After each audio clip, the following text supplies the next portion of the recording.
This tutorial shows how to use automated interpolation to bring data to a common geography. On the left, we have a map of blood lead levels in children in wards in Flint, Michigan. Water lead levels, on the right, are taken at some of the home water supplies. We need to interpolate the water lead levels to the Flint wards. Then we could assess correlations between lead levels at the ward in the blood and water lead levels at the homes.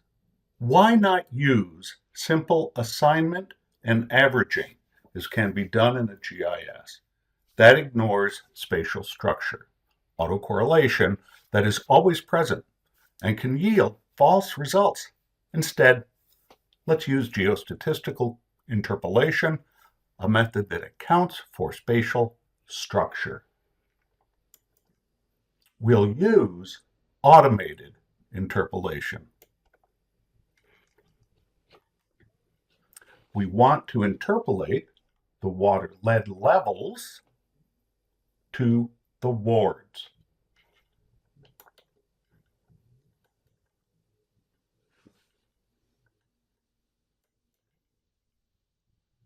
A workspace titled Interpolation Result has been created.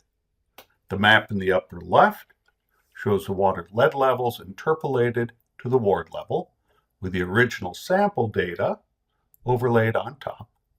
The variance in the estimate is shown on the right. A geostatistical interpolation report is shown in the lower left. Notice in this data view, we now have interpolation shown, and we have the Kriging estimate and the Kriging variance automatically assigned to the destination geography. We also have the report. That's it. It's that easy.